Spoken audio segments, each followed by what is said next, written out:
Hi everyone, welcome to the ZamChat podcast. My name is Joe Kanema, aka the podcast junkie. So today we are joined by Mr. BANDA, who is a clinical pharmacist. We're going to be talking about antimicrobial resistance. This antimicrobial resistance has become a global challenge in as far as healthcare is concerned. So that's what we're going to be talking about. Welcome to the podcast. Thank you, Joe. Yeah, okay. So just so that people can just get to understand and know a little bit about you, I'm just going to take a little bit back into your coming up in your career as a pharmacist. How did you find yourself in this profession as a pharmacist? Oh yeah, so it dated back around 1998, where a friend to my uncle advised me to go and apply during the agriculture show. So I had no idea about what pharmacy was, but he just said, go and apply. Pharmacy is a very good course. At that time, I think we didn't have any degree, so there was only an evening horn. So I went to the showgrounds. I applied. Luckily, I was picked, so in 1999 I entered pharmacy, so I'm DF 1999. And after that I finished my diploma and I went to work. When I started work, I got interested in what I was doing, because I think the healing part of it, where you give your medicine and people get better. I got motivated and I liked the profession. Mm-hmm.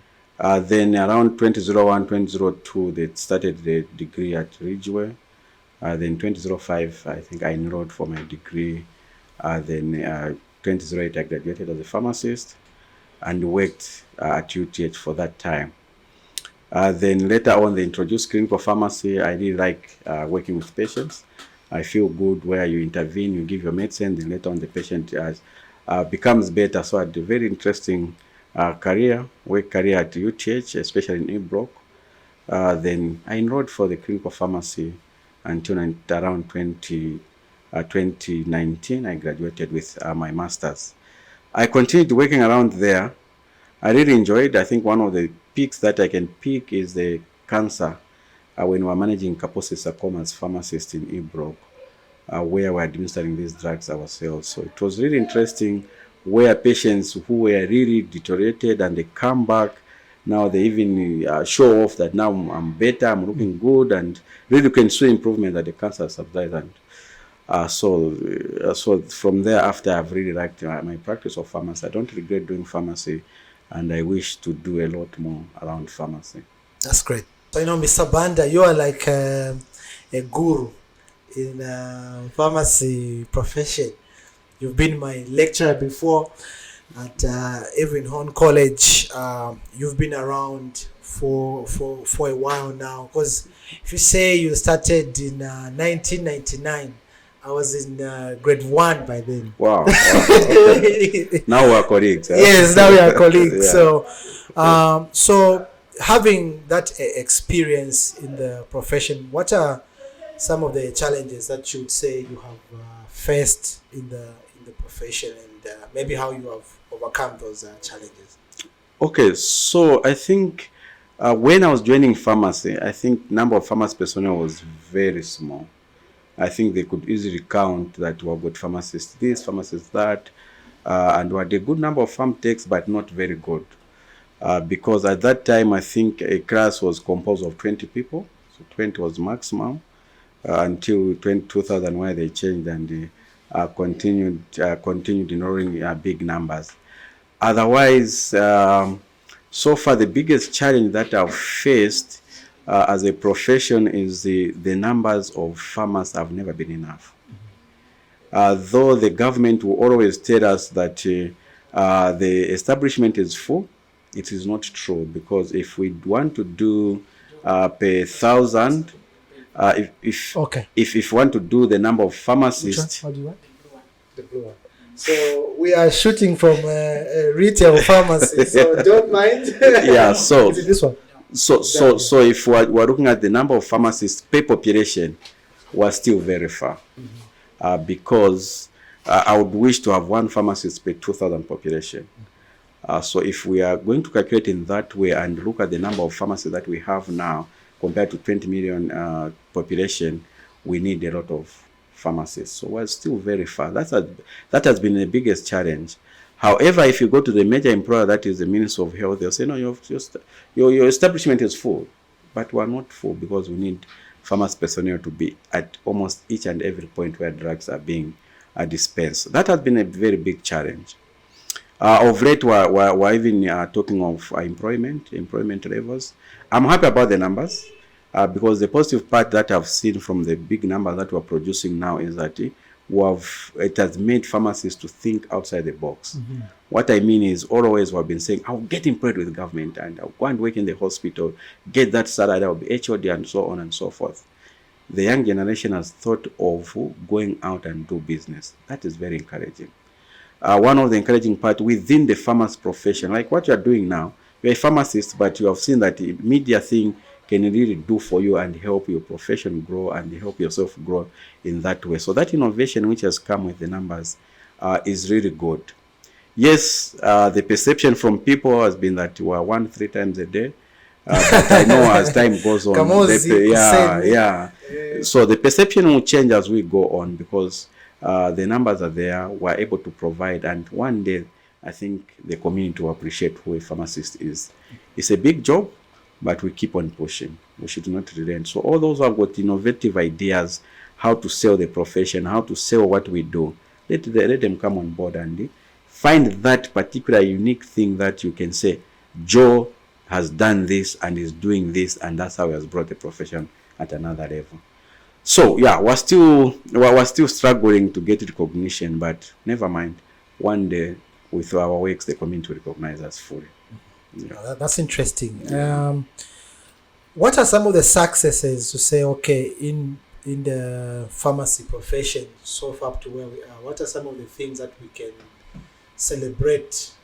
I know maybe it could be quite a lot, but maybe one or 2 or 3 things that we can say, okay, at least here we've scored, at least here we can. Yeah, so for me, the biggest score that we did, I think many thanks to the old pharmacists, the pioneers of pharmacy like Dr. Mungo, Mr. Mdondo and the group, where they introduced the pharmacy training in Zambia. That was the biggest success that I think so far we have scored because when I finished my diploma, I was thinking of going to New Zealand, going outside, but had no means and ways to go and so government was not sponsoring then. So the introduction of pharmacy at University of Zambia, that was a big score, and we have seen many more schools coming after that. So this training of pharmacy now, I think we're done dusted. Training of pharmacy is not a problem, which have even gone up to the PhD level, which is a big success for us. Also, as a profession of getting independence in terms of having our own structure, pharmacy house. I don't know whether when you joined PSZ, whether you found us at that small office at Zamra. Yes. But this time at least we got big space, which I think those people have driven there and say, oh, this is pharmacy house, or this is for pharmacy profession. I think that's a big success. We have scored our numbers. We have got good numbers. We have spread ourselves. I think this time we can go from here to Livingston, almost each busy place there's a pharmacy out there. That's a big score because then we are crying that pharmacies are just along the line of rail. You go to my village, there's a pharmacy at least where there's somebody qualified dispensing medicine there. So I think those could be my 3 big successes that we have. We have the numbers, we have spread our services in community everywhere, and we have the school within us and we're training locally. That's a big one. Oh yeah, so now let's get into the meat of the conversation, antimicrobial resistance. For someone maybe who's watching out there who maybe doesn't know so much about what antimicrobial resistance is, just maybe like in a nutshell, what it is. Yeah, so maybe the preamble would be in life, we have encouraged our young pharmacists out there that pick something that you interest you. Pick something that you understand and later on maybe try to do your best to educate others. So I thought when things of AMR came, I came across antimicrobial resistance, I got interested. So AMR, antimicrobial resistance, basically is that drug A initially was working to treat the bacteria B. Then over time, the bacteria is going to resist. I mean, the bacteria is not able to be killed with that particular drug. So meaning that that drug becomes useless for this particular bacteria. Then I looked also at the rate at which new discoveries of drugs are being done. You find that the discovery for a drug to come on the market, especially in the area of antimicrobials, is very slow. Then meaning that we have to make use with what we have already. So that's how I got interested. How can I join this? How can I contribute so that we can create sensitization, so that we can minimize the overuse of antimicrobials, so that we minimize the resistance that we're talking of. Because I realized that if bug B, this particular superbug, is resistant to common drug, for a common person, it will be very difficult to treat because one, there's cost implications. Imagine you're in Rundazi and they want you to get imipenem, and you can only get imipenem maybe in Chipata if you are lucky, or Chipata if it's not there, I have to come to Lusaka. So just look at the cost implications which are there. So basically, we want by all means to try the drug that we have, so that the common Zambian can benefit from the health service that is being provided. Because you find amoxicillin or wherever you go there, those are the first line drug that they give. But if that amoxicillin develop resistance, it stopped working, then there's a problem. One, for as an individual, and two, for the government.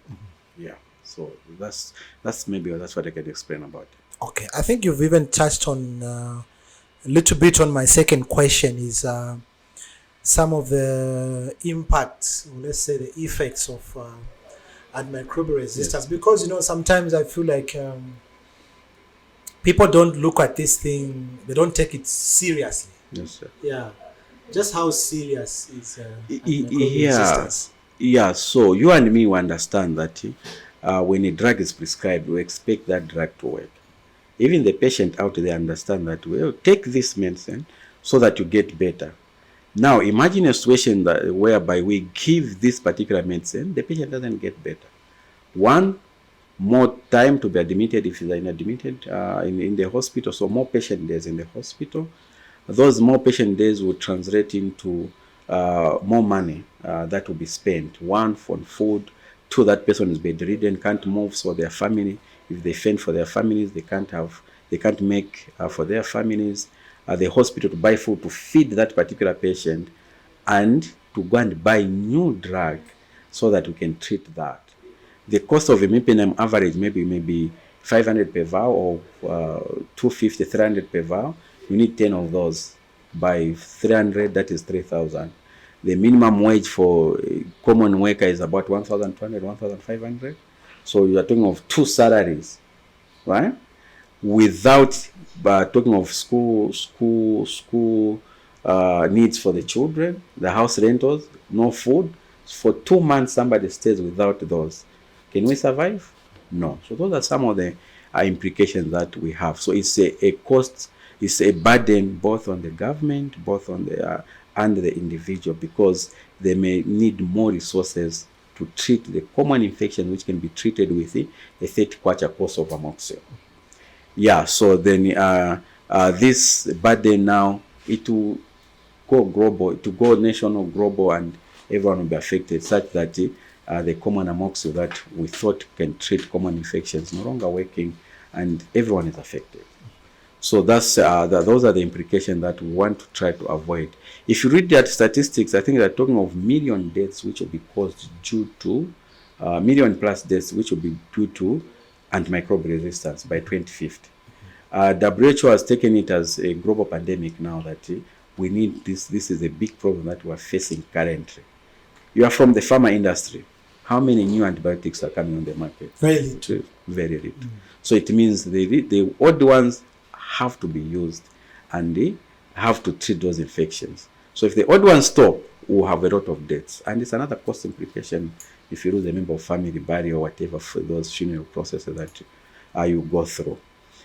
Yeah, so more expenditure for almost everyone. Yeah, if we can, I can summarize in that way. That's interesting. And the other thing as well that I think it's interesting to shed some light on is on the misconceptions that people have, or myths surrounding antimicrobial resistance. You find people say, amoxil yankala resistant. You know, some of those myths that people have regarding. I don't know if it's something that you can be able to tackle, one or two that we can be able to debunk. No. So maybe let's summarize on the drivers for MR. So there's misuse, overuse, and substandard medicines. Broadly, I can say those. So your question is related to misuse, where our culture that we have in our communities is that you can self-treat yourself. So somebody will come here and say, I need this. This is the only one which works for me. You see, they'll go for amoxil. No, this is just a common cold, please. No, for me is amoxil. They give me amoxil, then I'll get better. Yeah. So basically, that's what we're dealing with at the moment. So that myth of saying me is only pen V, nothing else but pen V, because when I was young, they gave me pen V and they got better. We need to break it.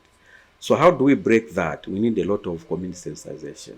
We need to sensitize the community, continue educating them day in, day out, and never sit back, because they need this information.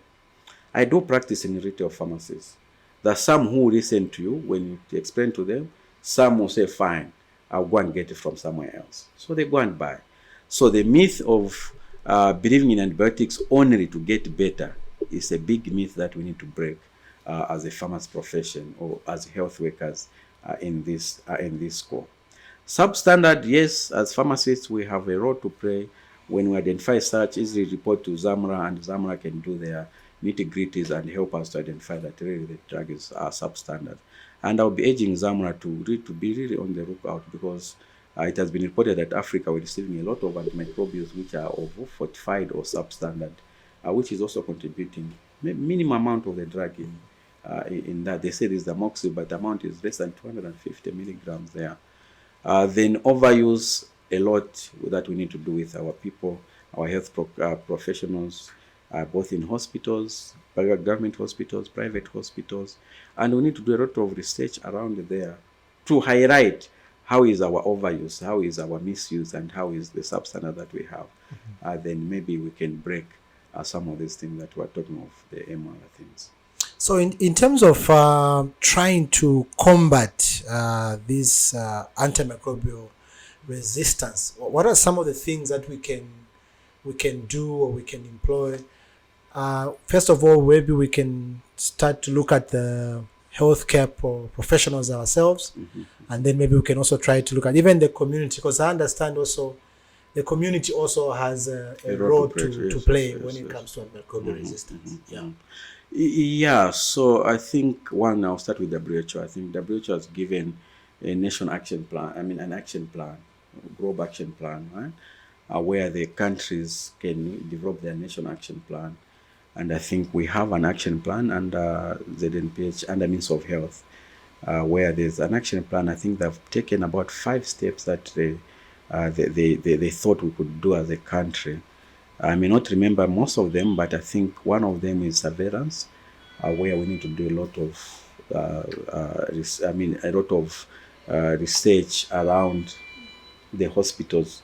What are we seeing in terms of the bugs, the microorganisms that we're seeing? What are they resistant to?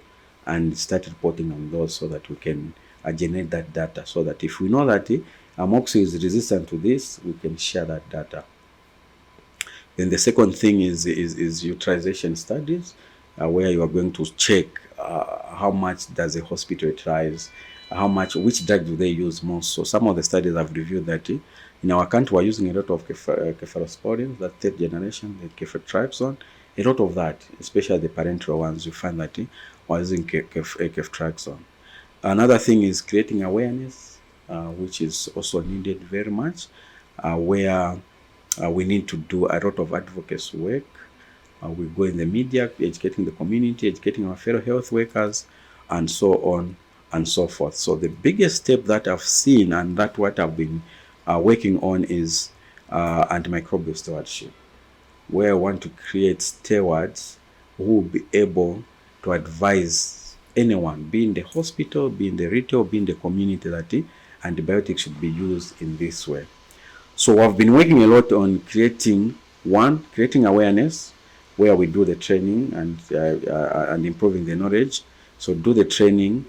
Secondly, we do the utilization, where we sample the hospital and see which drug they are using. Then later on, we want a functional antimicrobial stewardship committee.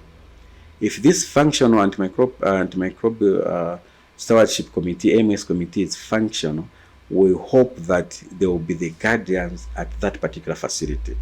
And we're encouraging this in that particular facility, not just look at their facility alone. They should also spread the wings around their catchment area, like the private pharmacies, where they can organize talk shows, they can organize radio shows, they can even train other people around this. One of the things that we have observed that is we have left out the private practice, both retail and hospital. So AMS is one of the cornerstones that I've seen can help us both to, in fact, all the 5 pillars that our Minister of Health has highlighted on. If we've got active AMS, we can achieve a lot with that. Okay, it's good you've talked about AMS, because I was going to come to that.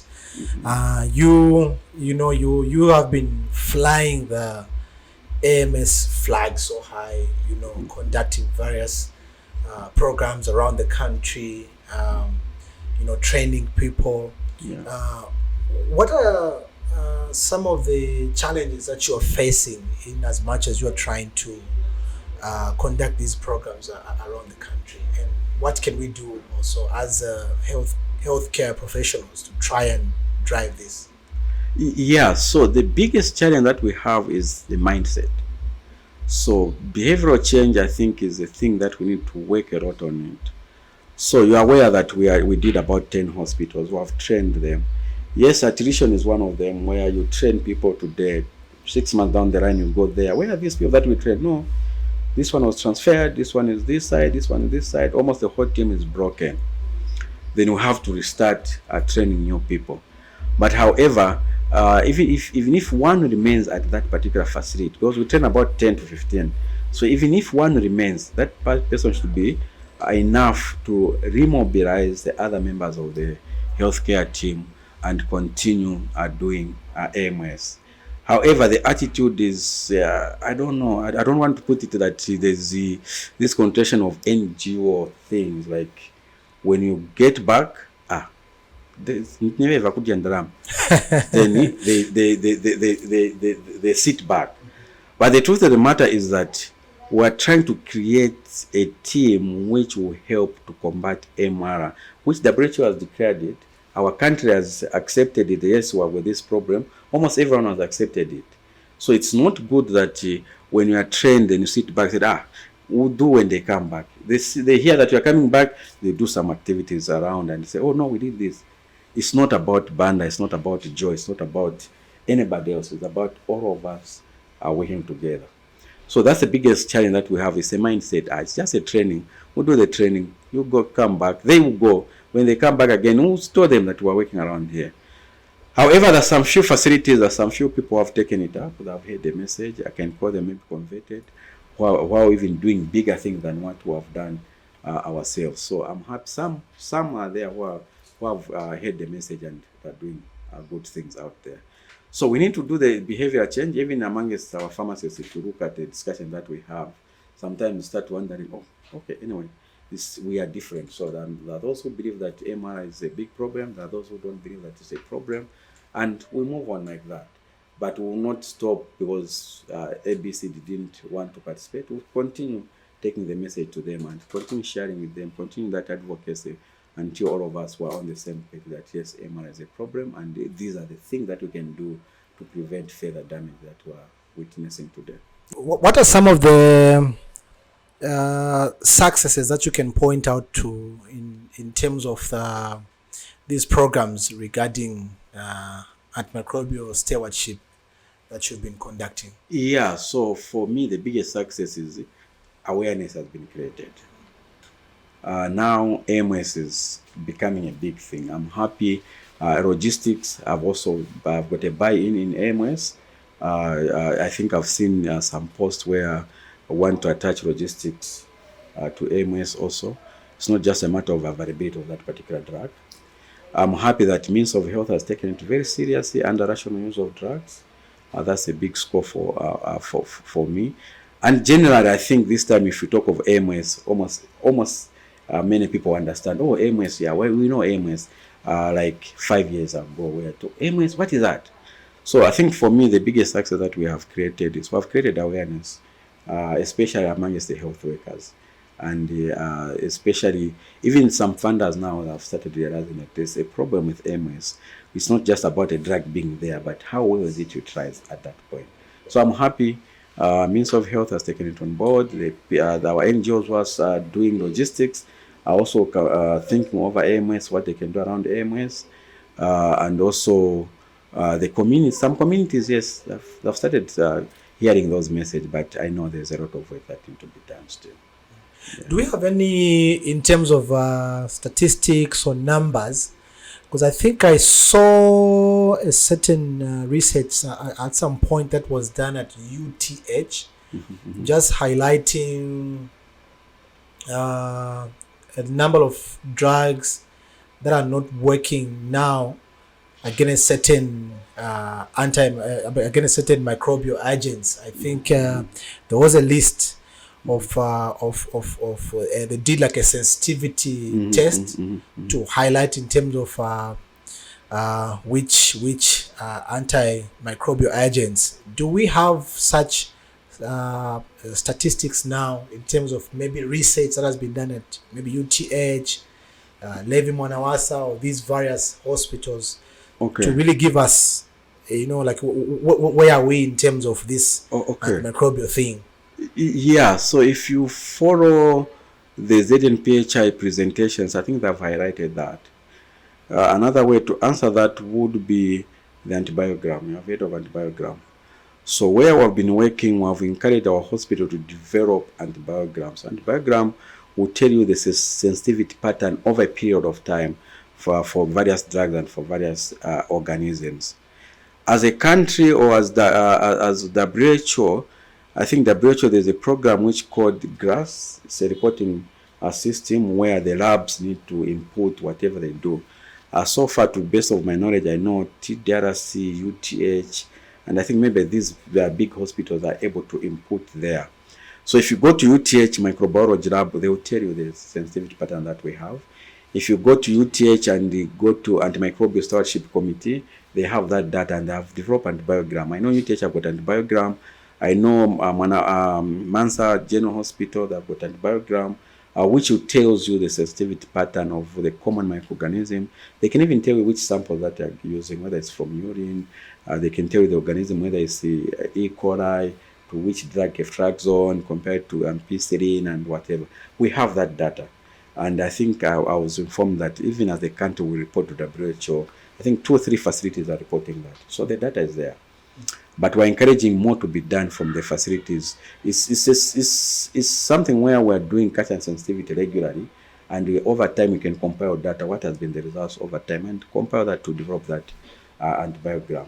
So I would urge our pharmacists, wherever they're manning these hospitals, to encourage the lab to be doing culture and sensitivity. Then at a later stage, develop antibiogram. It will give us a country picture. But it's there, yes. The sensitivity patterns are there. You go to UTH, these big hospitals, they have. Yeah. What would you say we are, maybe in terms of the sensitivity patterns and resistance patterns? Are we in a danger zone? How are we doing as a country? So maybe the to answer that would be, that in government hospitals, the highest, maybe I call the highest antibiotics that they have is ceftriaxone. Unfortunately, you see some reports that even ceftriaxone has started developing resistance to it. So for me, that is a danger that we have, because if ceftriaxone has developed resistance, we have to move to imipenem, meropenem, which again are not found in these smaller hospitals. And that's like the last. And that's the last that we have. That's the ceiling that we have. So that would be that's a challenge that we have. So yes, the data is there. Ceftriaxone the highest that we have, It has shown some resistance for some microorganisms. Yes, it's showing there. At one time, I saw some resistant pattern. I can't remember which particular bacteria, but it was about 80%. So, that is really high for us. If ceftriaxone can develop that resistance, it's really high, and meaning that we are not going to work effective as health workers. For example, you are aware that ciprofloxacin for UTI is obsolete now. It's no longer sensitive. The sensitivity has really gone low. You are aware of that? It's the cotrimoxazole for UTI has also, the resistance is so high. So a lot of organisms are developing resistance. Unfortunately, even to ceftriaxone that we have, which we consider as the highest, even as a country, resistance pattern is there to certain bacteria. I like the fact that you touched on. I think you touched a little bit on the fact that most of these antimicrobial agents are not being manufactured anymore. I think these big companies, pharma, is focusing more on maybe cardiovascular and all those drugs that are able to make more money for them. Just to try and marry the conversation that we are having about antimicrobial resistance, looking at the theme for the Pharmaceutical Society of Zambia AGM that is coming up, is talking about unlocking Zambia's economic potential through pharmaceutical manufacturing. I was wondering maybe if you can try to marry those two, because it's interesting, because we're talking about manufacturing. And you made mention, there's little to no development that is coming up regarding antimicrobial drugs. Sure. So my major interpretation there will be that sub-theme which talks of innovation and research, I think. Yes, under that. Innovation and research. Yes. Yes, we're a third world country, we're a developing country. We may not have those things, a lot of equipment with us, but I think those who are in powers, those who are in research, universities and whatever, one thing that I would really need to encourage is doing research around drug design. If we can have those equipment in the country, better. We can do a lot of research also around discovering new antimicrobials, which can really help us. I think even in Zambia we should have such things. There's a concept that I learned when I interacted with one of the senior colleagues in research, where we're saying the sea organisms, like you go to Kariba, the organisms there which are surviving. How are they surviving? Can we do a lot of research around there? We have seen trees surviving, the organism almost everywhere. What is it that they produce that they are able to resist, able to fight these disease-causing microorganisms and so on and so forth? So a lot of research, for me, the theme, I like it. A lot of research can be done around there. I enjoyed medicinal chemists. I don't know if you remember the structure-activity relationship. Yes. If we can also do a lot of research around structure-activity relationship, where if we can do those research in Zambia, the better, such that even the old molecules, just try to change the structures, if maybe they can still be useful. I like the local manufacturing. Apart from the economic value, for me, it's the issue of substandards. If we can minimize the substandards of antimicrobials, it's a big plus in the fight of AMR. So that's what I've liked about the theme. Let's promote local manufacturing, and most likely this will be done by Zambians, and those Zambians wouldn't wish to produce a counterfeit for their citizens. That's my thinking around that. And therefore we'll have quality products on the market which will be able to treat this infection and reduce the emergence of AMR. So it's a good theme at the right time, and I hope we'll see a lot of talk around there, a lot of presentation around there. And the biggest thing that I want to do, so let's have a communique which we can communicate to government that as PSZ, we want to go this direction. The talk of local manufacturing has been there for a long time. I remember we had a theme during our time also. But it has been done. But I think we need to do a lot around there. We need to do a lot around there, such that we need to making what? We agree and let it happen in action. Implement what we resolve. So apart from the economical part of view, there's also innovation that I like about the theme. the young ones out there, let's innovate and see how best we can improve our country and promote our local manufacturing. Yeah. No, great. It's been great chatting with you, Mr. Banda.